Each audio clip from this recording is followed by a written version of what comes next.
აღარ მახსოვს, როდის მქონდა ბოლოს ლოგინი ჩემს ქმართან. ამბობს, რომ უყვარვარ, მაგრამ ვერ იხსნება ჩემზე. დაძმასავით გავხდით. ახალგაზრდები ვიყავით, რომ დავქორწინდით. 20 წელი გავიდა. არც ახლა ვარ ასაკოვანი ქალი, 40 წლისა ვარ სულ. მაქვს მოთხოვნილება. ძალიან დიდი სტრესი მაქვს. ვერ ველაპარაკები გამირბის. არც კი მეფერება, აღარ ვიცი რა ვქნა. ოჯახის დანგრევა არ მინდა, ძალიან გთხოვთ დამეხმარეთ. უძვირფასესო თანამემამულეებო. ჩემი გუშინწინდელი ვიდეოს შემდეგ, რომელსაც იპოვეთ ჩემს არხზე, ერთ-ერთმა გამომწერმა ქალბატონმა ეს შეკითხვა გამომიგზავნა. და აგრეთვე ამ დაგვარი შეკითხვები განა მარტო ქალებმა გამომიგზავნეს, არამედ მამაკაცებმაც გამომიგზავნეს და მივხვდი, რომ აუცილებელი იყო, რომ ამ მტკივნეულ და ძნელ თემაზე კიდე ერთი ვიდეო ჩაგვეწერა. გპირდებით, რომ იქით აკვირაში ერთი დღე აუცილებლად ხრიკიანით ამრიკოს ხრიკებით გაგამხიარულებთ, მაგრამ მოდით ახლა დავეხმაროთ ამ ქალბატონს და უამრავ თქვენგანს, რომელსაც ასეთივე პრობლემები აქვს და დავიწყოთ. რა ხდება, რა იკარგება წყვილში, რის გამოც ადამიანები, რომლებსაც ასე უყვარდათ როდესღაც ერთმანეთი, უცბად დაძმასავით ხდებიან. საქმე იმაშია, რომ როცა ასე ხანგრძლივად ადამიანები ერთად ცხოვრობენ, 20 წელი ეს საკმაოდ ხანგრძლივი პერიოდია. ესე იგი, 20 წლისები იყვნენ სადღაც რომ დაქორწინდნენ და ახლა ქალბატონი 40 წლის არის.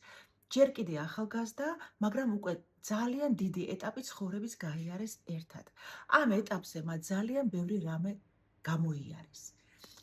იყო აუცილებლად კარგი მომენტები, მაგრამ აუცილებლად იყო წყენები, იყო კონფლიქტები, იყო სტრესები, იყო ავანტყოფობები, ან მათი ავანტყოფობები, ან ბავშვების, ან მშობლების. მე არ დაგვავიწყდეს, რომ ყოველდღიურ ცხოვრებაში ერთმანეთს უყურებდნენ ყველანაირს. უყურებდნენ ერთმანეთს გაჩეჩილი თმებით, უყურებდნენ ერთმანეთს სურდო როცა ქონდათ, ყნოსავდნენ ერთმანეთს ყველანაირ სიტუაციაში და ასე შემდეგ. ასე რომ გასაკვირი არ არის, რომ რაღაცა ეტაპზე უკვე ხდება შეჩვევა.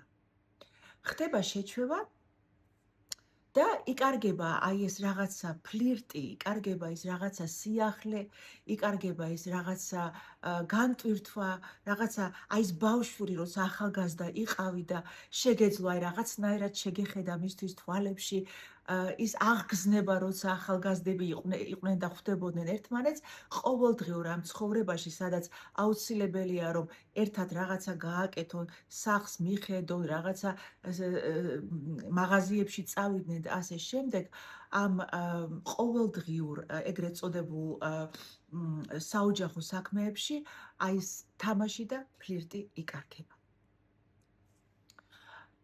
რა ხდება, როცა ერთ-ერთ პარტნიორს ჯერ კიდე უნდა ეს და მეორე პარტნიორი იძახის ამაზე უარს, ამბობს, რომ ვერ ვიხსნები.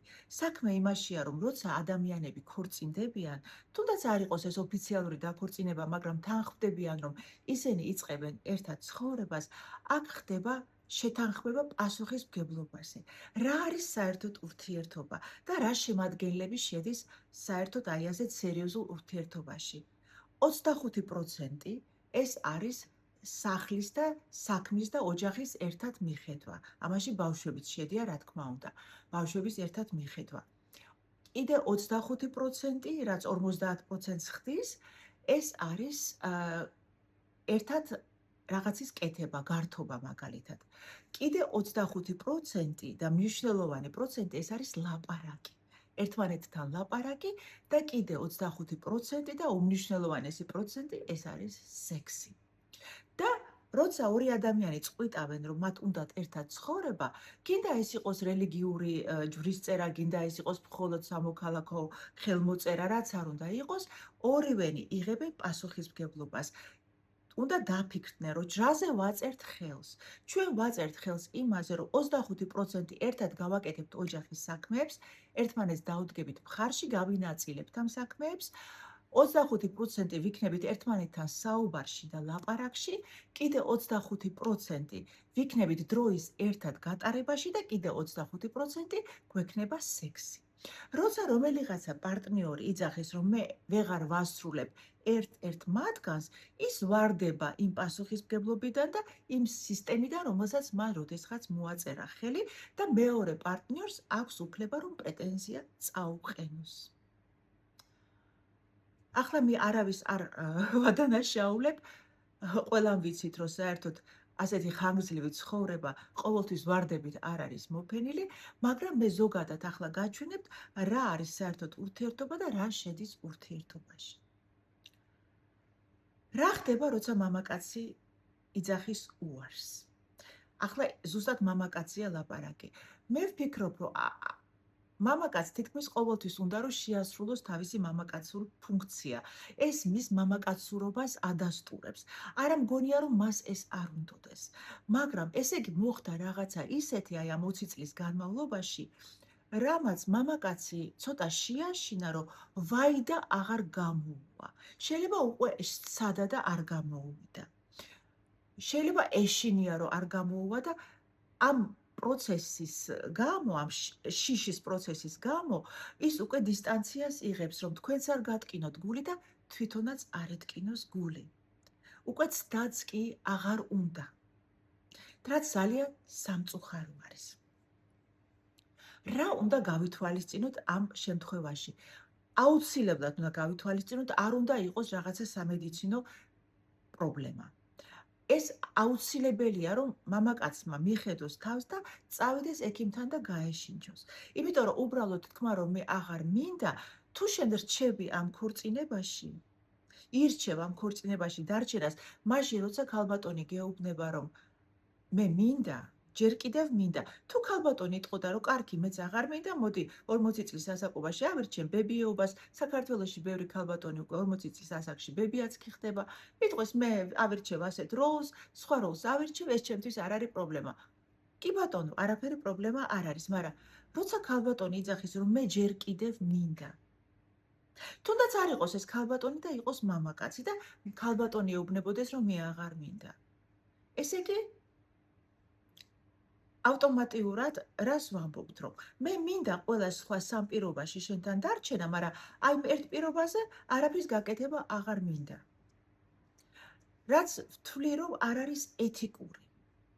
იმიტომ რომ გათვალისწინება არის საჭირო, რომ მეორე ადამიანსაც აქვს თავისი მოთხოვნილებები, რომელმაც როდესღაც მოგიწერათ ხელი, ან თუ ოფიციალურად არ მოგიწერათ ხელი, გონებაში მოგიწერათ ხელი, რომ თქვენ შეასრულებდით ამ პასუხისმგებლობას. ახლა მოდით შევხედოთ, რომ რა შეიძლება გავაკეთოთ იმ შემთხვევაში, თუ მოხდა ისე, რომ ამ 20 წლის განმავლობაში რაღაცნაირად სექსი დაიკარგა. ეს არ არის ერთეული, ეს ძალიან ხშირ წყვილებში ხდება. დამიჯერეთ უამრავ იმდენი ჩემს პრაქტიკაში იმდენი წყვილები მაქვს ნანახი, რომელთაც ეს პრობლემა ჰქონდათ, მაგრამ უნდა იცოდეთ, რომ გამოუსწორებელი არაფერი არ არსებობს. მთავარია მონდომება. მთავარია მონდომება და აქ მხოლოდ ერთი მხარე ვერაფერს გააკეთებს. ორივე მხარემ უნდა მოინდომოს. და რა შეგვიძლია ამ შემთხვევაში გავაკეთოთ? ყველაფერი იწყება ლაპარაკით. იმ ლაპარაკით, რომელიც როდესღაც ხდებოდა, როცა იყავით 20 წლისები. აი ზუსტად ისეთი ლაპარაკით, როცა ერთმანეთს უყურებთ თვალებში, ყოველგვარი პრეტენზიების გარეშე, გრძნობთ ერთმანეთის გამოხედვას, გრძნობთ ერთმანეთის სუნთქვას და ასე შემდეგ. და ის პარტია, რომელსაც ძალიან აქვს ისევ მოთხოვნილება, მან უნდა უთხრას, მეუღლეს, რომ ამ პარტნიორს უთხრას, რომ ძალიან მომენატრე საყვარელო. მომენატრა შენთან შენი ალერსი, მომენატრა შენი მოფერება. აუცილებელია გაუკეთო ისევ კომპლიმენტები. შეიძლება უკვე ადამიანი ისე აღარ გამოიყურება, შეიცვალა, ყველანი ვიცვლებით, რა თქმა უნდა, ხო, ასაკი გვემატება, მაგრამ უთხარით, რომ ის თქვენთვის ჯერ კიდევ ისეთი მიმზიდველია, შეიძლება ზუსტად ისეთი აღარ არის, როგორც იყო 20 წლის ასაკში, მაგრამ ჯერ კიდევ თქვენთვის ის მიმზიდველია და რომ თქვენ გინდათ მასთან ლოგინში ყოფნა. უთხარით ეს პირდაპირ პირით, უთხარით სიტყვებით. მერე აუცილებელია, რომ თუ მამაკაცზე გვაქვს საუბარი, რომელსაც არ უნდა ამ წუთას და დისტანციას იჭერს, მამაკაცებისთვის აუცილებელია ქალბატონებო ფლირტი. ეს ფლირტი თუ დაიკარგა, კაცისთვის ძალიან ძნელია, რომ აღეგზნოს, ეს ესია. ამიტომ ამ ფლირტის შენარჩუნება არის აუცილებელი. თუ მოხდა ისე, რომ დაგავიწყდათ, როგორ ხდება ფლირტი, გაიხსენეთ. არის ბევრი მასალა ინტერნეტში შეგიძლიათ იპოვოთ, როგორ ეფლირტავებიან ქალები მამაკაცებს.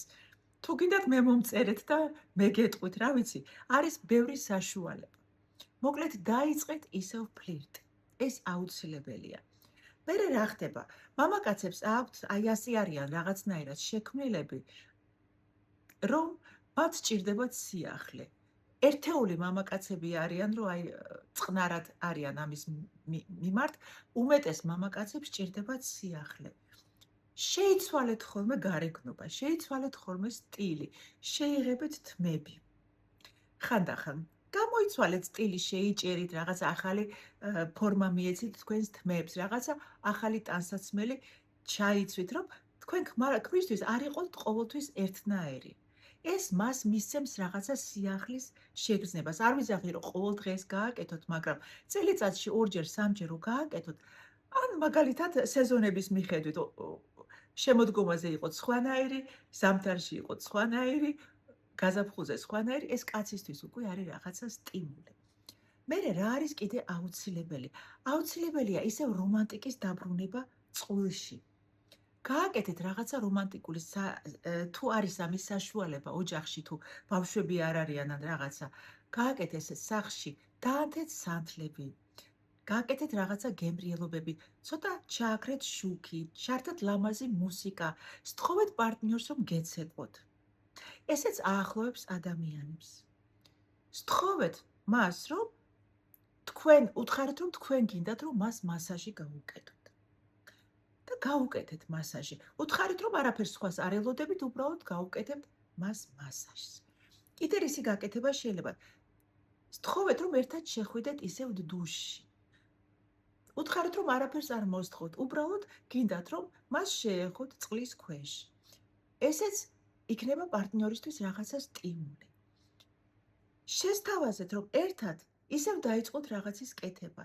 თვეში ერთხელ მაინც გადით ერთად, თქვენ ორნი გადით ერთად ბავშვების, შვილების, ნათესავების გარეშე, წადით სათხაც ბუნებაში. თუ გაქვთ ამის საშუალება, დაარეზერვეთ, დაჯავშნეთ რაღაცა სასტუმრო. იყავით ერთად, გაატარეთ კარგად ერთად დრო, ელაპარაკეთ ერთმანეთს, შეეხეთ ერთმანეთს ხელებით, უყურეთ ერთმანეთს თვალებში. ესეც ისევ დაგაახლოვებთ ერთმანეთთან. აუცილებელია, ძალიან აუცილებელი. კიდე რისი გაკეთება შეიძლება? შესთავაზეთ მეუღლეს, იმიტომ რომ მამაკაცებს აქვთ ესეთი სიახლისკენ მიდრეკილება, თუ აინტერესებს მაგალითად როლების, სექსუალური როლების თამაში. სადაც თქვენ მაგალითად გამოიწერთ რაღაცა ჩასაცმელებს ისეთი საიდებიდან, იაფის საიდებიდან, როგორიც არის Temu, ან AliExpress-ი, არ ვიცი, არის მილიონი ესეთი საიდები და იქ იაფად შეგიძლიათ იყიდოთ ისეთი ფორმები, როგორიც არის მაგალითად ექთნის, ან პოლიციელი ქალის, ან სამხედრო ქალის და ასე შემდეგ. დაელაპარაკეთ, აი მოეწონება თუ არა ეს. ამისთვის აუცილებლად უყურეთ ჩემს ვიდეოს, იპოვეთ ჩემს არხზე სიყვარულის ენების შესახებ. გაარკვიეთ რა არის თქვენი პარტნიორის სიყვარულის ენა. თუ ის ვიზუალია, აუცილებლად მოეწონება მას როლების თამაში თქვენთან. დამიჯერეთ და ეს აუცილებლად მისცემს ახალ სტიმულს. თუ ის არის ისეთი ადამიანი, რომელსაც უყვარს რაღაცის მოსმენა, წაუკითხეთ რაღაცა ისეთი აი ცოტა სექსუალურ რომანტიკული მოთხრობები მაგალითად. ესეც იქნება მისთვის სტიმული. თუ მამაკაცი არის შეხებითი, გაუკეთეთ მას მასაჟები. ეს მას ძალიან ესიამოვნება. მოკლედ დაიწყეთ ისევ თავიდან აღმოჩენა, რა შეიძლება იყოს რაღაცა სიახლე თქვენი წყვილისთვის.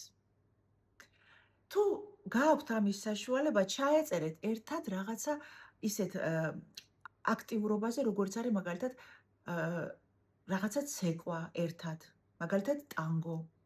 ესეც აახლოვებს ისევ წყვილს. იპოვეთ რაღაცა ისეთი საერთო, რაც ორივეს მოგწონთ. მაგალითად, არ ვიცი, თუ ხატვა გიყვართ, ორივეს წადით და ერთად ხატეთ, სადღაც გაკვეთილი აიღეთ. ყოველთვის შეიძლება არის თუ არა ფინანსური საშუალება თუ არ არის, ყოველთვის შეიძლება რაღაცის მოფიქრება, მაგრამ თუ არაფერი ეს არ შველის, ეს უკვე ის დრო არის, რომ აუცილებლად წახვიდეთ სექსოლოგთან. თუ მამაკაცი დაინახეთ, რომ ცდილობს, ან თუ პირიქით მამაკაციზე გვაქვს ლაპარაკი და ქალს არ უნდა, ხო?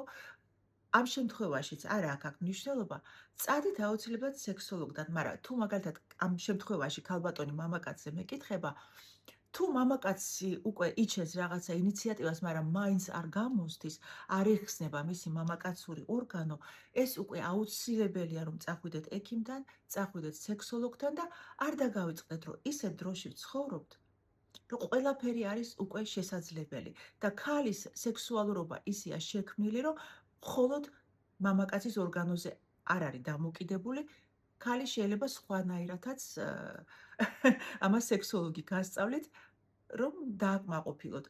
ასე რომ თავარია თქვენ გინდოდეთ ერთად ყოფნა, თავარია თქვენ გინდოდეთ იყოთ ბედნიერები და ყველაფრის გაკეთება შეიძლება. ასე რომ გაუფრთხილდით ერთმანეთს, გიყვარდეთ ერთმანეთი, მიხედეთ ერთმანეთს და თუ შეკითხვები გაქვთ რამე, მომწერეთ და აუცილებლად გადავიღებ ვიდეოებს. მომავალ შეხვედრამდე.